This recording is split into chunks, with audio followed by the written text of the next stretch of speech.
Lakshmi had never felt so terrible in her life. She could feel her very bones weakening with guilt. Now, what should we do with you? Have some fun perhaps, the other said. HMPH, the first one grinned. Take her outside. Lakshmi felt her feet being dragged, unable to understand what was going to happen next. Kalki had been waiting for Shuko to do something, but nevertheless, he was just fluttering and hovering over the Rakshas guards. But he was quick enough to miss their gaze, and Kalki couldn't help but smile. Do something. Come on. That was when he saw Shuko reach the railing and squawking at the cell. The guards saw that and instantly tried to catch him by the leg. Successful in doing so, Shuko tried to get away, but he couldn't. Kalki, out of breath with fear, ranted and retaliated, yelling abuses to distract the guard. You filthy, dirty animal. A cow dung cake smells better than you. The Rakshas who held Shuko by the legs looked at the other one in disbelief. In fact, Kalki couldn't believe he had said it himself. At that moment, the Rakshas jerked his hand involuntarily after Shuko excreted on him, letting Shuko fly away. Why did you leave him? Snarled the other Rakshas. He shat on my hand. The Rakshas wiped it against his lower body. God, parrot's shit. Already my day is bad, and it just got worse, Kalki suggested. Yeah, the Rakshas said. The first one thumped him again. You don't agree with the prisoner. The chief said, no talking. I'm not talking. I'm just agreeing. That's still vocal. I have to report it to the chief. Kalki cleared his throat, interrupting them. You don't have to be such a tattletale. You know. Exactly, the second one said. He's always like that. I can't even do one simple, straight thing, without the threat of being reported. Kalki found it humorous to distract them, his eyes wandering close the keys that dangled from the Raksha's belt. He had to let Shuko get them. He whistled softly, letting Shuko hear the sound of his whistle, giving him directions. What are you doing? Kalki stopped. What was that sound? The second one, the stricter one asked. The first one shrugged. Can you stop being like this? Yes, can you? Kalki joined forces against the strict guard. He was signaling someone. The second one snarled. Who is signaling? The first one looked around. No one is here. We are packed with our own men. So stop worrying, you. He slapped the second one's chest. You know it hurts. The second one began to massage his chest. And to be fair, you were talking to the prisoner as well. I will report you too. You can't report me just because I inquired. But isn't inquiry talking? It's a. The second one contemplated the situation. Frantically, he looked up at the prisoner. You tell us? Was my inquiry in relation to talking to you? Kalki shrugged. Since your inquiry had a vocal element, sure. You were talking to me. The first one gleamed with pride. Got you, you tattletale. The second one frowned. All of this seemed inconsequential, and as of now his eyes were still directed towards the key. A little closer and Kalki could get the key himself. As he tried to not interject between the two Rakshas, Shuko glided down, and with his small claws, scratched the first Rakshas. The Rakshas swung at the bird, but missed it. What is wrong with the birds here? He said, groaning, wiping the blood off of him. They hate you. The second one grinned, finally able to ridicule his partner. The first one just managed to frown and wiped his face. Kalki whistled softly again. Shuko came forward and scratched the second one's face, before flying back up. I will shoot the parrot, the second one moaned. Let me get my bow. Kalki could see Shuko slowly pull at the keys now. That was when, out of nowhere, a huge man appeared with a make in his hand. Bala. Then from the other side, Kripa and Arjun came. The two Rakshas looked at them, astonished. Intruders, the first one yelled. Before he could yell again though, Bala grabbed him and twisted his neck while Arjun shot an arrow right against the second one's chest, who tripped and fell close to the cage. Thank the heavens you are here. Kalki breathed a sigh of relief, when instantly he saw Rakshas were beginning to crowd them. There were almost 5 of them with long spears. Bala and Arjun can't die. He saw them prepare as Kripa used his sword, dodging and fencing against attacks. Kripa had a sense of Machiavellian within him, even though he mostly tried to portray himself as drunk. He was quite handy with the sword, just rolling and moving it with ease, and then somersaulting over the ground and cutting off the Raksha's limbs. Bala was, on the other hand, more rugged.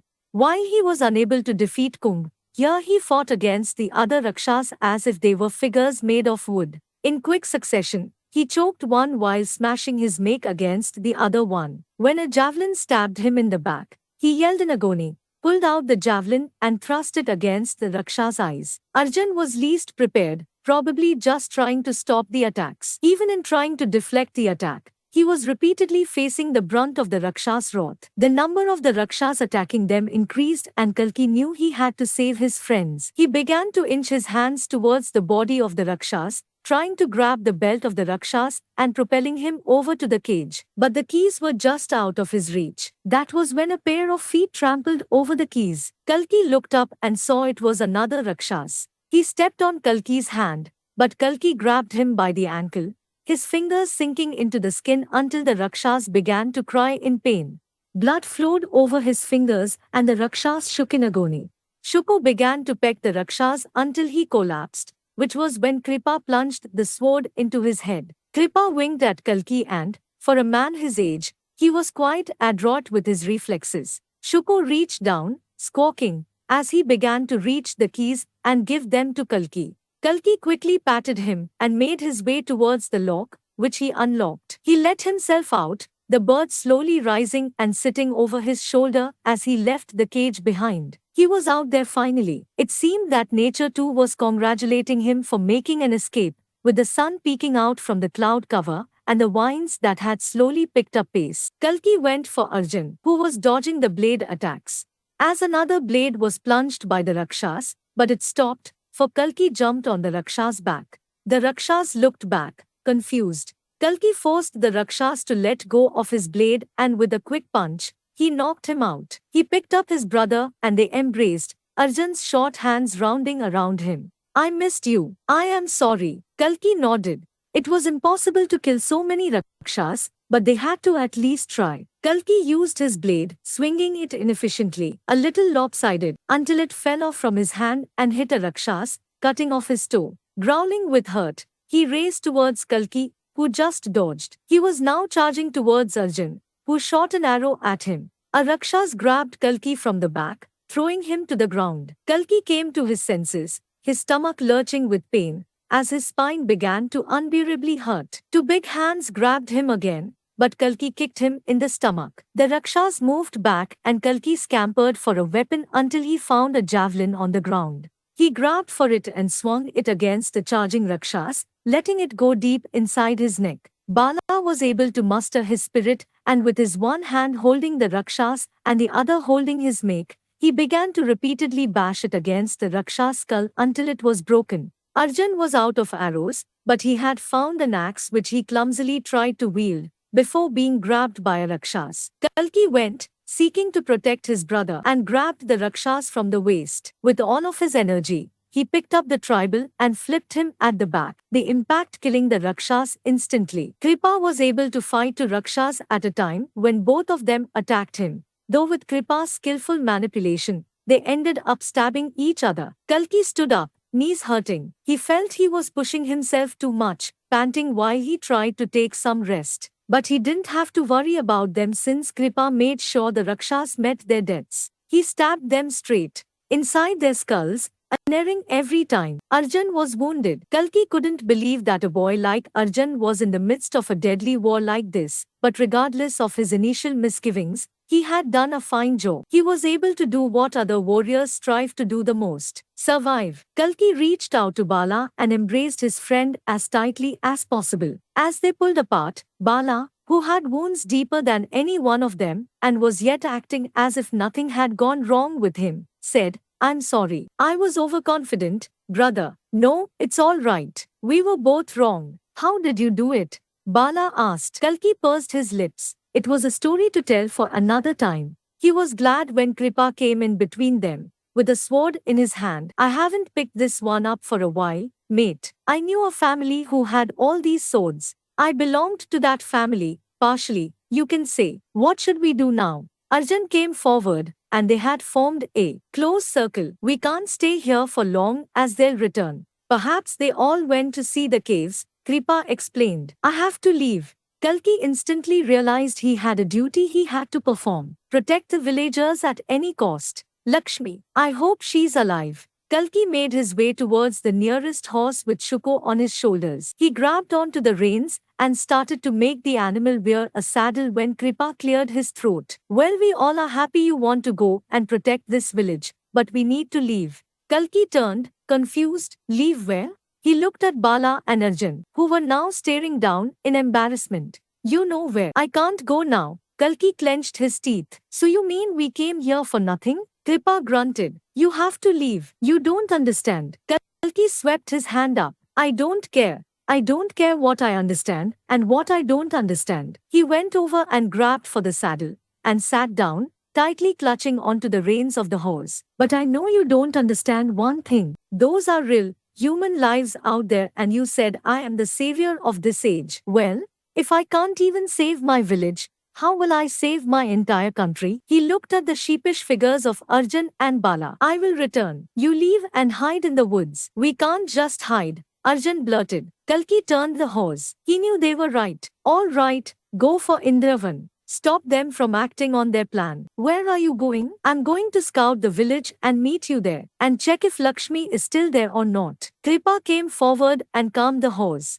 He looked closely at Kalki and his voice had grown bleakly quiet. You can't stop the Adhan from rising. I had tried that when I closed the caves, and look where it got me. You still managed to be born. And he will also be. Kalki didn't listen. He couldn't care less what Kripa had to say. He pulled the reins and the horse started to move, with the wing whipping against his face. His body crouched forward, his eyes closing in on his destination. He was coming. Durukti was on her horse, slowly striding behind an army of Rakshas. Some were on foot while others were on their horses. Chief Martanja rode next to her, on a black stallion. Simran, on the other hand, had a weak horse for herself, but it was all right for her size. She was acting different, happier than usual. Is Shambhala a sight to be glad about? Durukti inquired in a leading way. Simran instantly wiped the foolish grin she had on herself. No, my lady, not particularly. No, Durukti was surprised. She must have been lying, for Shambhala was the most beautiful sight one could see. Durukti had travelled a lot, but she hadn't seen anything like this place. The lakes were pure and crystal clear, while the flowers were blooming, a sight to behold even though they were sprayed by blood. The forest's greenery was so pure and lush that it felt unreal. In contrast to all the beauty was the reality of what had happened on the ground, for it was scattered with bodies. Some had already begun to rot, while others were still twitching. All this destruction and loss of lives, despite Durukti's strict instructions to the contrary. She had reached close to the Soma caves, also known as Indravan. Durukti had read about the god Indra. Many titles suggested he wasn't a god to be feared or adored, but a madman who took revenge on Ilavarti for being chosen by the Danavs, his counterparts. They were two warring brother clans, as she had read. One was the Danavs, the literal giants. They were extinct, or at any rate in hiding, since they hadn't been seen in recent times. They were rumored to be 9 feet in height and having hands bigger than an average doe. And their counterpart cousins were the Suras, such as the likes of Indra. The Suras realized the Danavs were worthless, ugly hybrids, causing them ill reputation. Indra and his brothers had killed most of their cousins, while others were put to eternal sleep through various herbs. But eternal sleep, Durukti knew, meant being poisoned. Those were stories. Mythology was funny. Many quarreled over it, of what was right or wrong, even though they knew there was no correct answer. Who has seen history play out after all, without also seeing it being twisted to suit the needs of the victors? The orchids lay flat, stretching across the horizon where the setting sun cast its glow. Nature was her passion. It had always been. Perhaps it had been cultivated and slowly grown over a period of time, as she had seen the entire Ilavarti and known what this country was capable of, even though the breaking had caused most of this capability to now become dormant. The acrid smell of fire and blood was replaced by the fresh breeze, fragranced by the citrusy smell of the fruits and flowers. It made her smile and brightened her mood a little. She could hear the whistling and chirping of the birds, which was then followed by the wails and yells. She didn't realize she had closed her eyes, and when she opened them, she was unable to comprehend the scene around her. A huge group of people were standing in front of the Soma caves. At best, the caves were the most unimpressive part of this village's topography. And like any village which believed in the myths of these gods, they had built a temple around it, with little inscriptions and idols, designed to worship the Vajra of Lord Indra. The mass of people were cornered, near the rocky, uneven path that led to the caves. They had occupied that space, almost hugging it out of fear. She got off her horse and so did Martanja. As she made her way towards the entrance of the path, she calmly saw all of them. They were blocking it. It would be the peasants' plan after all, since he was their so-called leader. The peasant had a different look about him. He wasn't a usual boy. He had a different aura which she wasn't able to explain. It was perhaps that he was extremely handsome, with exotic eyes, long wavy hair, and an angular jaw. He had an uneven nose, though, but all of it didn't matter since he exhibited a radiance she had seen in only one other person, Kali. While Durukti had seen Kali make that radiance come to life, this boy had been born with the radiance. Also, it was perhaps the way he talked, as if he really cared. Durukti had seen a lot of men and women who showed as if the world mattered to them, but behind the curtains, they would twist and manipulate every situation to their benefit. This boy wasn't like that. He had a genuine heart, pouring love out in his statements. He was nice,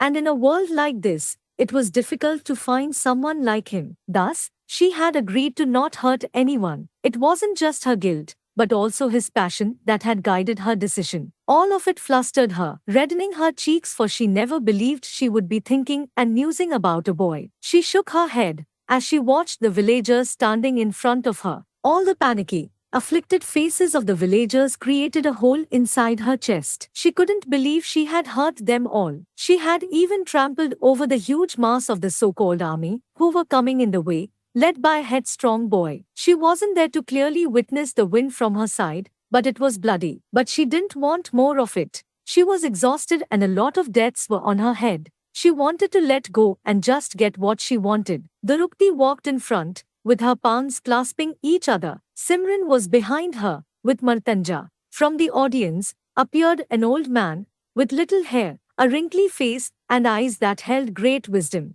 Have they all died? He had a straight face, but even Durukti could see he was concealing his anguish. Durukti contorted her face in apology. I apologize. Are you here to kill us as well? The man asked. What is your name? Devdatta, he breathed out quietly. God-given, she responded with a gentle smile. I'm anything but that. I brought misery to this village. Durukti looked at the sad, old man, but she just nodded. You should have agreed. Standing by your religious traditions is important, but not at the cost of innocent lives. You haven't answered me. Will you kill us all? He had knelt down now, his weak legs folded in genuflection. No, I won't, she said straightforwardly. I don't want to make more enemies. Also, I have promised someone I wouldn't hurt any more of his friends. Perhaps it was a glint in the old man's eyes, but he nodded as if he knew who Durukti was talking about. It's funny how you say someone stopped you. The old man had his face down, and Durukti was unable to see him properly. Because if it's the same person I think you mean, then he was the one who told me to shove a dagger inside your navel. And then he pounced. For an old man,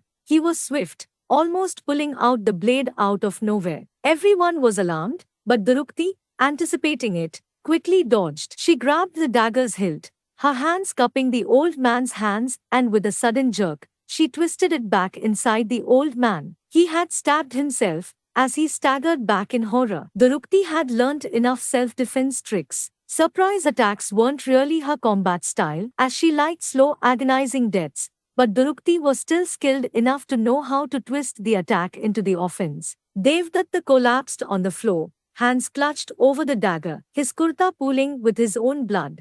Durukti had promised she wouldn't kill anyone else, but it was self-defense, so she didn't go back on her word technically. She came forward, this time, with merciless, blazing eyes, arched brows, and a thin mouth, grim with anger. She placed her feet over the dagger, which instantly sunk deeper inside Devdatta's flesh. With one foot up and another on the dusty ground, she looked at everyone. I would request you to not tempt me anymore. I would request you all. It came off as a strict order, her sleek, luscious voice booming with authority, to leave this place. The chief will show you where to stay together until we are done. But we are going to open those caves today. And no one, I dare you, no one should try to stop me again.